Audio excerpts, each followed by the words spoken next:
Well, I was born in Philadephia, and at an early age, they took me back to Puerto Rico.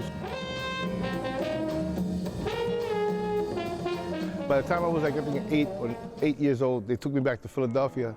And then I stood there until I went back to Puerto Rico in 1980 for 5 years. So, but I've always, been back and forth. He's the product of a bicultural upbringing and a multi-generational musical influence.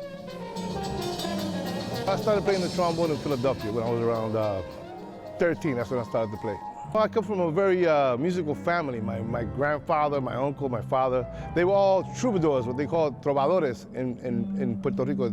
Troubadours, the music from the mountains.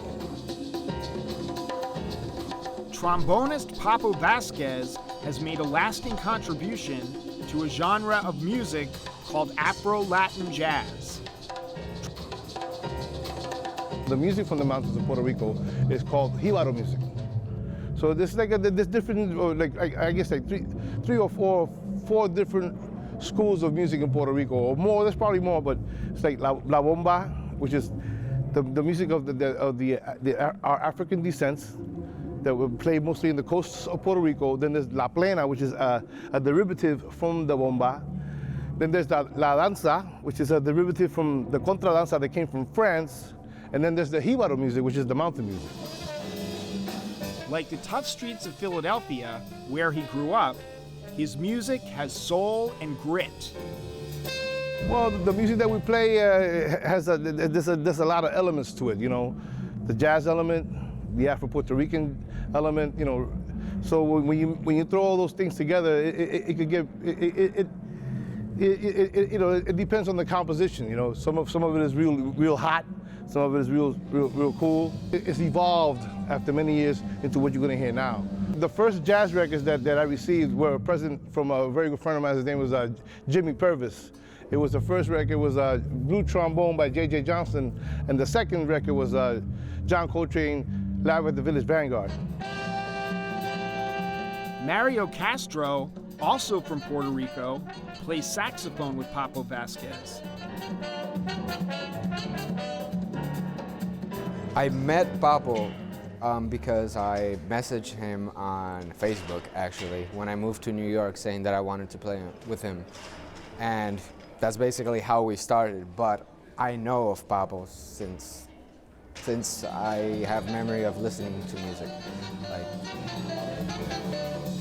being raised in Puerto Rico and hearing about him and hearing him on records and on the radio.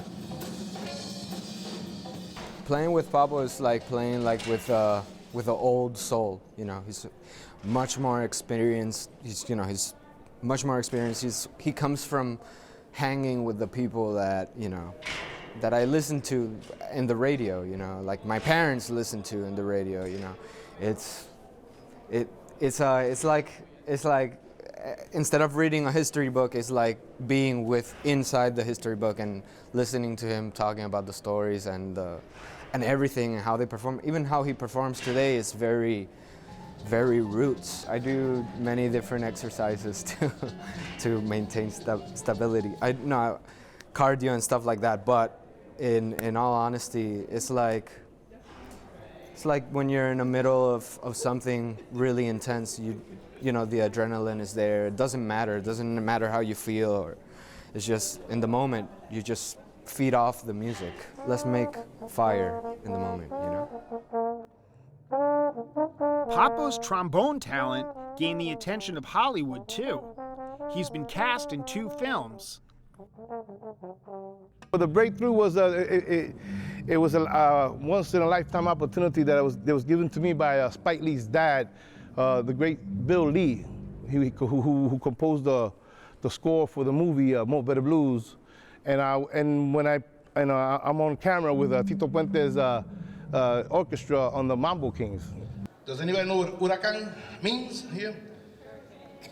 Can somebody yell it out? Hurricane. That's the indigenous word.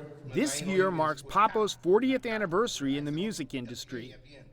And with this performance at the Kennedy Center as proof, he'll be blowing audiences away for a long time to come.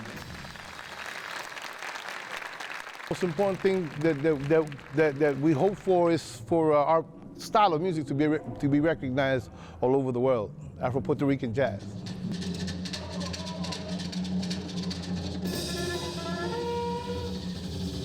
Good night, guys.